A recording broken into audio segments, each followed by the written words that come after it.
everybody. This is Ken Haas coming to you from the Circle R Ranch here in sunny, beautiful Toledo, Ohio, where today we are freezing our asses off. It's supposed to be spring, but it's not yet. But you can tell it's spring because Hyro the Hero is out on the road. You guys are kicking some ass.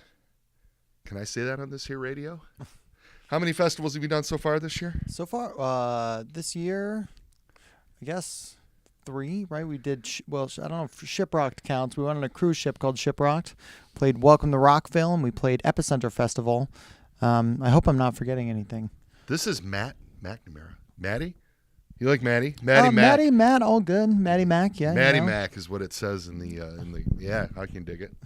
And you, how long have you been playing with Hyro the Hero?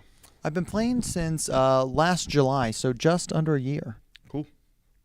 We have this Reverend 12 questions thing that we do, and we used to be boring and do it by email, but now we're no longer boring, and we're getting dragged into this millennium with all this fancy technology that we have right in front of us. So we're going to ask these questions live. Are you ready, Matt? Let's go, Ken. I'm ready to go. No duplicating your answers from the Railhammer video either. Copy that. Give us a brief history of your playing career. Brief history of my playing career. Well, I started playing guitar around when I was, I want to say 13 or 14 years old, and I was very inspired by watching old videos of The Clash and hearing just a bunch of punk records. Like, I loved listening to Damon Albarn and the Gorillaz.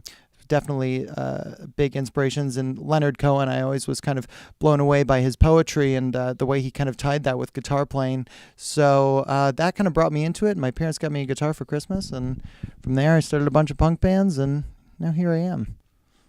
Nice. Where are you guys from? Where's the band from? Well, we're from L.A. We're all kind of from different parts of the country, but the band all met in Los Angeles, and it formed there. How long have you been in L.A.? I've been in L.A. for about 6 years. Nice. Mm-hmm. I have my own format, by the way, for those of you keeping track at home. I've been given a list of questions that I've been told to loosely adhere to. You already asked. You already answered. Who inspired you? And that's good. Anybody else other than like Leonard Cohen? That's cool. That's interesting. That's different stuff. Yeah, Leonard Cohen. I'm trying to think of like a little bit more of like my more interesting kind of people that I listen to all the time, but definitely Leonard Cohen, Damon Albarn. I'm a big, kind of more modern. I'm a big Tom DeLonge guy. I love all of his stuff with Angels and Airwaves and the old school Blink-182 stuff. What do you think of the Blink-182 tour this summer? Getting political.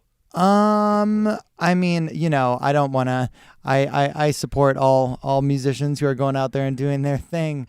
That is the greatest answer of all time. Yeah, absolutely.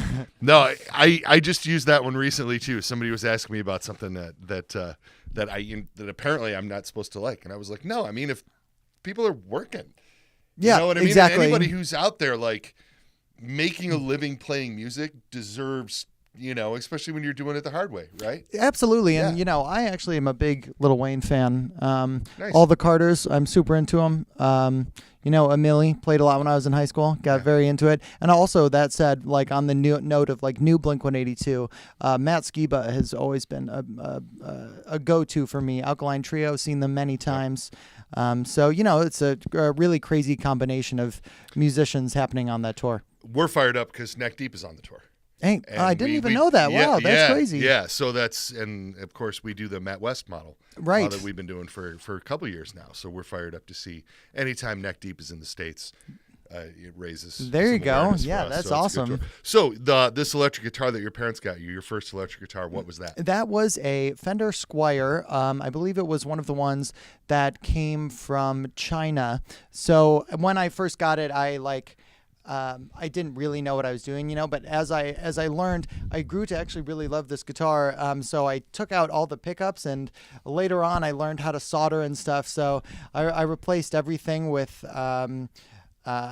just like, I replaced it all. I got a little 69 in there. Nice. I got still have it? I still have it. Yeah. I'll send you some Railhammers. Oh. So Speed Round. Top 5 favorite records. Don't think about it too long. Okay, it's definitely Gorillaz' first record. That's one of my favorites. I would go with Blink-182's Dude Ranch is one of my favorites for sure. Third favorite, Leonard Cohen, Songs of Love and Hate. fourth favorite would be, oh my gosh, this is really hard. Speed round. Now a million records are coming into my mind. I'm going to throw a curveball here. I find myself going back to John Williams' greatest hits all the time, big into scores and classical music, so that one gets in there. Nice. And then number 5, I feel like I want to get like a really great female record in here. But what should it be? Number 5. I don't know. This is really hard on the spot. Veruca Salt, 8 Arms to Hold You. Ooh, that's a good one. White Oak Civilian. I'm just thinking That's a about good one. Female records. Yeah, I don't know. A 5th record. Let's see. We had Gorillaz, Leonard Cohen, Blink-182. You just blew the whole speed round aspect of this whole I don't know. whole That's thing. my top 4. I That's think my we're top just gonna 4. stick with 4. With John Williams So- on number 4. That's pretty rad. What was the proudest moment of your playing career so far? And just so you know, if you want the rest of your drive to go easy, it should probably include people that are in this room.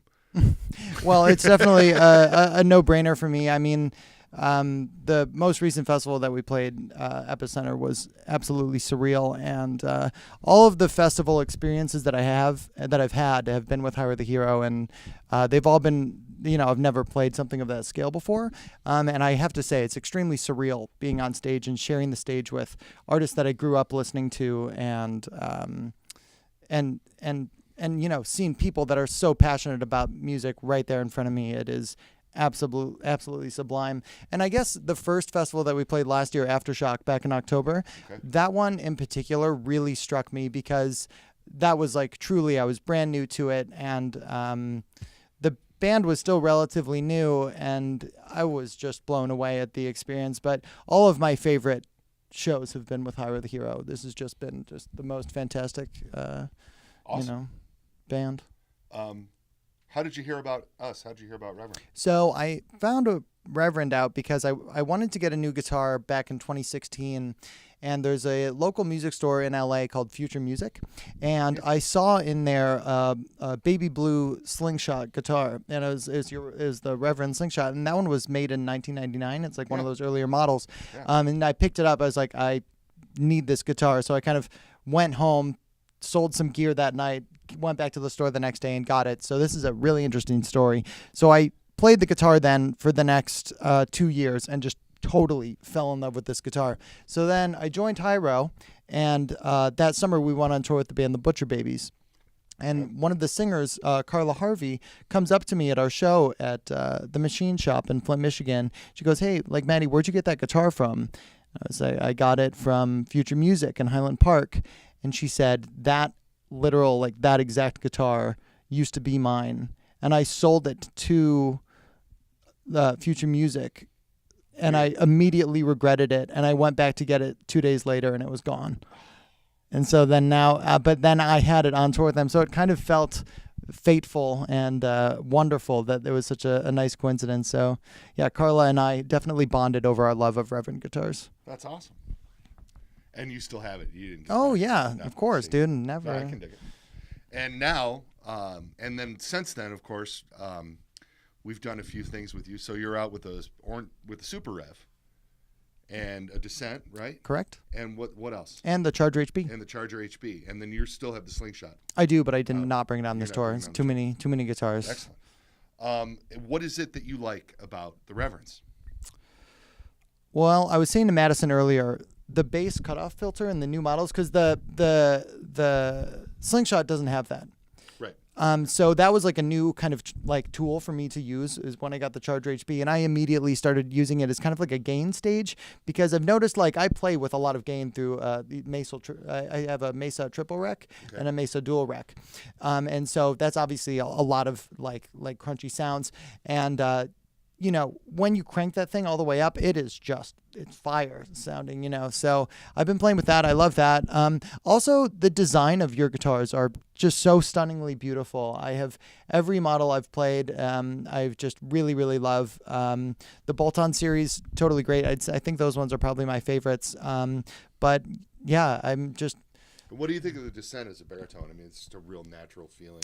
It's great. It is very natural feeling. I agree with that. I put a heavier gauge string on there. I put 13s on there, and it just is super heavy sounding, and it's really perfect for a lot of our songs. It's a lot of breakdowns and heavy parts. So you're using the Mesa triple rectifier. Are you running any pedals in front of it? Not really. I have a volume pedal, a tuner, and a reverb pedal. Yeah, it's a rock band. Yeah, I know. I can respect. I have way too many pedals. Yeah, I kind of went into this band coming from like a more indie project where I had all this delay and phaser and all this stuff, and my pedal board was like completely full. And like the more I started playing with Hyro, I was trying to incorporate that stuff. It's like I don't need this. I just want to play basically guitar into my amp, and it's my favorite sound. Greg Ginn didn't use effects. There, I said it. Okay.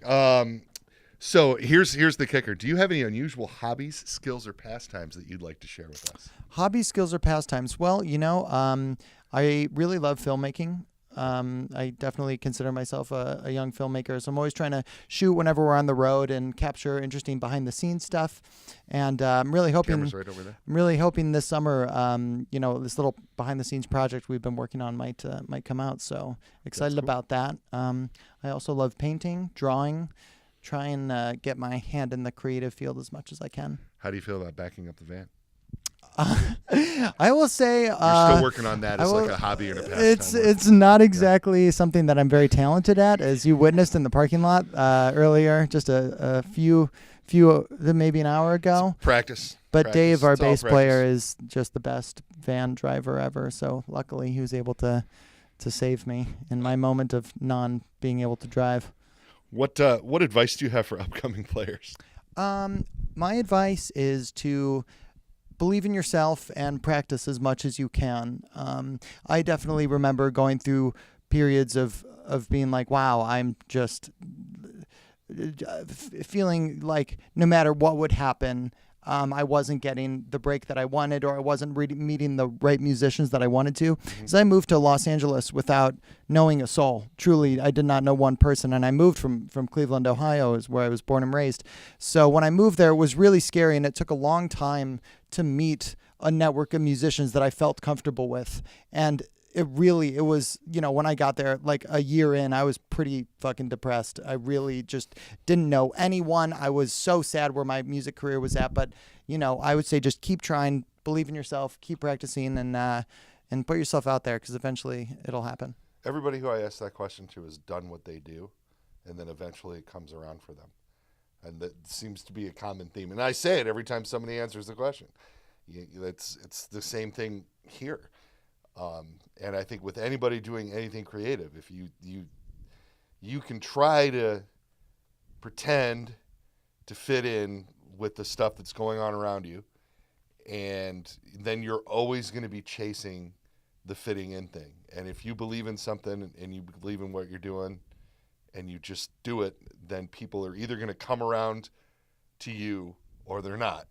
But if they do, you can tell that there's integrity and stuff involved with it. You know what I mean? And I think your guys' band really strikes that vibe. When you reached out to us, it was one of those moments where I went and gathered everybody in the building. You guys got to fucking see this. Like, this band is rocking. You guys are fucking excellent, man. And thank you all for coming into the building today and doing this stuff with us. We appreciate it. Well, we really appreciate it. Before we go, what do you guys got coming up?